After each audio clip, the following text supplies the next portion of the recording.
aku mesti seksikan.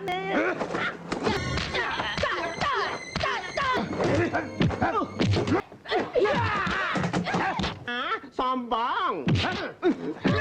Siapapun Anda, saya tidak peduli. Kalau mencari perempuan di sini banyak.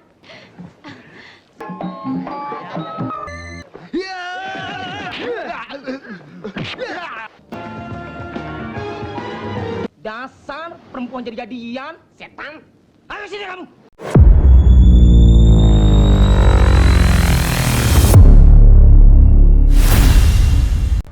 Kisah berawal dari dua pendekar yang sedang memburu dua manusia kera yang diyakini memiliki ekor sakti.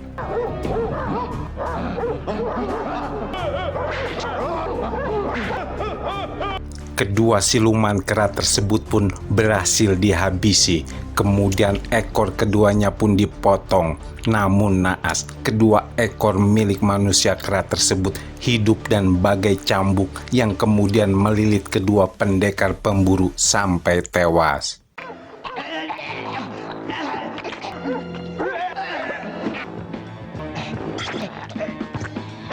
Beberapa tahun kemudian, di sebuah pondok, dua pemuda sedang berlatih olah kanuragan. Mereka adalah Sanjaya dan Gendawa. Keduanya murid dari Ki Bokor yang memiliki anak gadis bernama Citra. Citra sendiri menaruh hati kepada Sanjaya, namun pemuda tersebut menganggapnya sebagai adik. Beda halnya dengan Gendawa yang menyukai Citra. Hingga suatu hari, Gendawa pun nekat menodai Citra saat Sanjaya dan Ki Bokor sedang ada urusan kependekaran di dunia persilatan. Namun saat selesai melakukan perbuatan bejatnya, Gendawa dipergoki oleh Sanjaya dan sang guru yang baru saja datang. Hingga ia mendapatkan serangan jantung hingga tak bernyawa lagi. Hal ini pun membuat Sanjaya merasa terpukul. Ia pun berniat meninggalkan pondok sang guru dan berpesan kepada Gendawa agar menjaga Citra dengan baik. Jangan coba-coba menyakiti hatinya. Kau harus mengawininya dan jaga dia seperti kau menjaga nyawamu sendiri. Beberapa tahun kemudian terjadi petaka. Gendawa yang mengetahui Citra menyimpan buku wasiat ayahnya lalu memaksanya untuk memberitahukan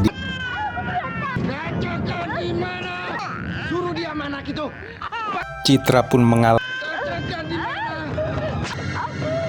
Kau membunuh anakmu sendiri. Beberapa hari setelah kematian anaknya, Citra melakukan semedi dan akhirnya buku wasiat yang berisi ilmu olah kanuragan itu pun menjadi miliknya. Semedimu berhasil. Pelajari buku itu. Itu cambuk api.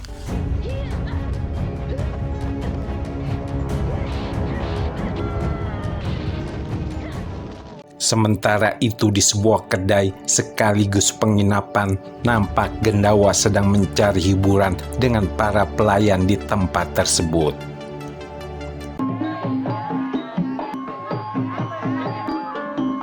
Tak berselang lama muncul pria tua dengan memainkan sebuah kecapi dan membuat sang empunya tempat tersebut yang dipanggil Nyi Ratu ini tertarik dan menampungnya. Silakan Bapak tinggal di sini. Silakan istirahat. Namun saat akan beristirahat, pria tua tersebut melihat pertengkaran Gendawa dengan seorang pendekar yang memperebutkan seorang pelayan cantik. Aku juga jatuh cinta. Kau tidak pantas dengannya. Kalian jangan bertengkar di sini. Besok kita bertaruh. Keesokannya, kedua orang ini pun melanjutkannya dengan sebuah pertarungan secara jantan. Namun murni, pelayan yang menjadi rebutan tersebut datang melerainya.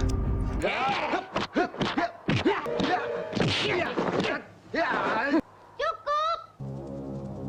Gendawa. Gendawa kemudian berusaha lari menghindar.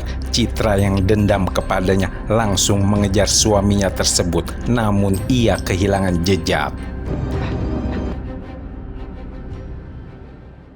Di sisi lain, Murni membawa pendekar mungil ini kembali ke kedainya. Pelayan ini kemudian memberinya sebuah minuman berisi ramuan obat kepadanya. Tak lama kemudian mereka pun masuk ke dalam kamar dan melakukan sesuatu yang nampaknya nikmat ini. Bukan tersebut, ia lalu menghisap darahnya dan membuang mayatnya ke sebuah lubang rahasia yang terhubung keluar kamar. Sementara itu, Sanjaya yang sedang menangkap ikan dikejutkan oleh teriakan wanita yang meminta tolong. Sanjaya kemudian menerjang para bajingan tersebut dan menghajarnya satu persatu hingga membuat kewalahan kawanan ini.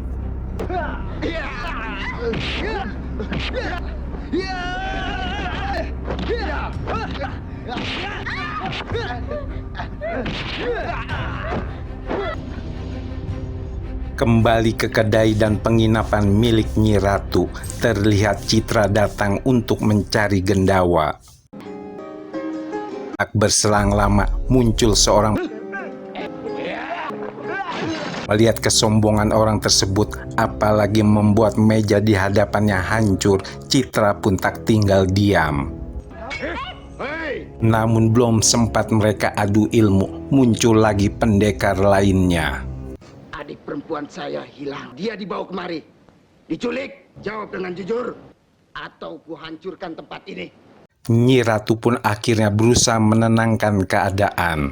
Pendekar yang tampan ini mencari cambuk katanya. Sungguh lucu. Nyi Ratu dengan pesona kecantikannya berusaha mengadu domba kedua pendekar tersebut tanpa ia harus turun tangan. Mencari perempuan di sini banyak. Atau tubuhku. Saya hanya bisa melayani satu orang. Cara cerdas Nyi Ratu ini lalu dikompori oleh pendekar tua misterius. Hal tersebut membuat kedua pendekar asing itu terpancing dan bertarung sengit. Siapa pemenang? Silakan masuk. Saya tunggu di dalam. Itu berarti salah satu ada yang kalah.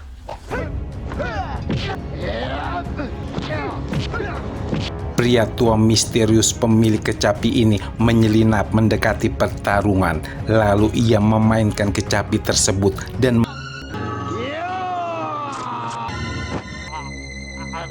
melihat kedatangan Citra, pendekar pergi. Citra pun kembali ke kedai dengan membawa senjata yang telah menewaskan. Saat keadaan sudah tenang, muncul Mince, pendekar dari Gunung Lawu. Aduh kamu ganteng deh. Dua pendekar jadi-jadian ini tak hanya terlibat perang mulut, mereka pun bertarung layaknya pendekar yang jantan. Ayo sini kamu. Ayo. Setan. Mince dari Gunung Lawu berhasil dipermalukan. Kemudian Citra berusaha meredakan emosi Mince satunya lagi yang berasal dari Gunung Putri. Jika cantik. Saya cantik ya. Bagaimana kalau kita berkawan? Di tempat lain, di tengah hari bolong, Ki Cokro, pimpinan para begal ini, kemudian keluar dan membiarkan kedua gundiknya ribut. Anak buahnya membawa seorang lurah. Tiba-tiba Gendawa muncul. Ia adalah murid Ki Cokro yang ia ditugaskan oleh Ki Cokro untuk mencuri buku wasiat milik Ki Bokor, namun tak berhasil. Sekarang baru kau nongol. Ia dipergoki oleh Wulan, anak dari Ki Cokro. Ki Cokro yang mendengar teriakan dari Wulan langsung menemui gadis cantik ini dan Ayo katakan, kenapa kau berteriak tadi? Ayo katakan, di mana dia? Biar ku penggal kepalanya. Aku tidak mau lagi melihat Bapak melakukan pembunuhan sekejam itu.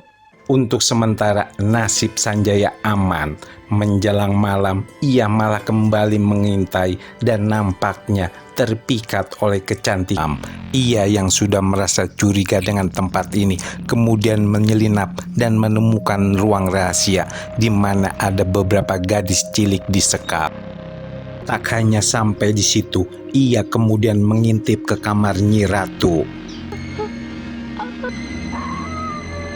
Nyi Ratu pun nampak tak terganggu oleh kehadirannya. Ia terus menghisap darah anak perempuan tersebut agar wajah dan tubuhnya kembali muda. Di tempat lain, Mince terlihat sedang curhat kepada Citra yang mendengarkan keluh kesahnya dengan serius. Mengendap-endap dan mendengar pembicaraan Nyi Ratu dengan pria tua misterius ini. Aku harus mengumpulkan pendekar-pendekar dengan mengadakan pesta besar. Singkat cerita, pesta meriah pun digelar di halaman kedai Nyi Ratu. Semua para pendekar datang dari berbagai penjuru dengan tujuannya masing-masing.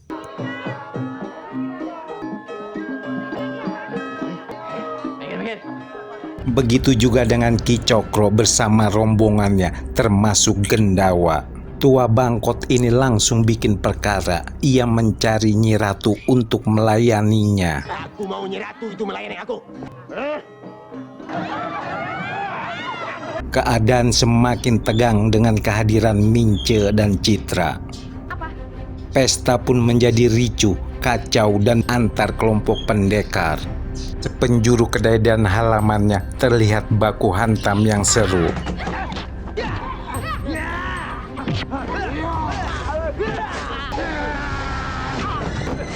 Nyi Ratu lalu melesat dan menghajar habis para anak buah Ki Cokro ini.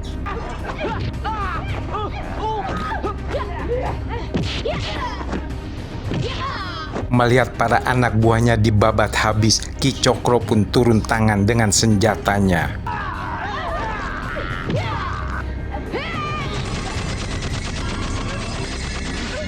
Di sisi lain, Mince menghadapi kedua murid dari gurunya tersebut. Ia dengan mudah, sementara Citra agak kewalahan dalam menghadapi gempuran Gendawa. Nyawanya pun di ujung tanduk. Untung Sanjaya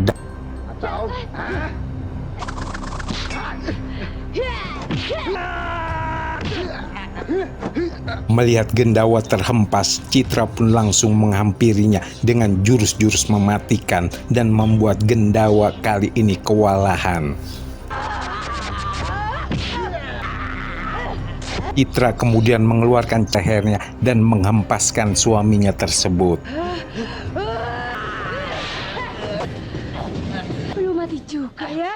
Sementara itu Nyi Ratu nampak tidak berdaya menghadapi kedua anak buah Ki Cokro. Kepala wanita ini siap dipenggal oleh bergumul seru di sebuah gubuk.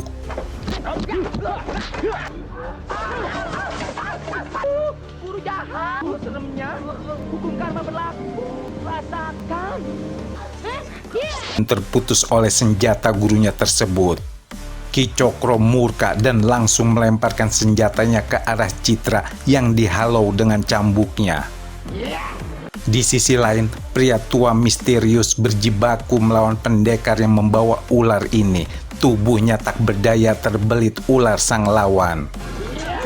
Beruntung nyawanya terselamatkan oleh Sanjaya. Nyi Ratu nampak bersemedi dan tiba-tiba melesat cambuk ke arah Sanjaya. Citra dan Sanjaya bersamaan mencabuk tubuh Ki Cokro dan bersiap menghabisinya. Namun tiba-tiba muncul Wulan dan membawa senjata sang ayah. Cokro lalu merebut senjatanya dan melemparkan ke arah Citra. Nyi Ratu melesat dan terkena hantaman senjata tersebut, termasuk Ki Cokro. Nyi Ratu terluka hebat. Sanjaya kemudian mengambil cambuknya dan menjerat leher Ki Cokro. Bersamaan, Mince langsung menerjangnya.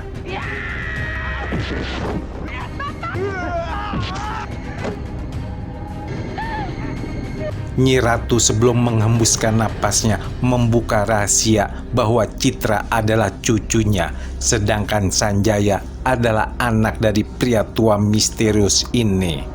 Citra, Dia adalah cucuku. Antaraku dan Sanjaya, dia anakmu. Sanjaya.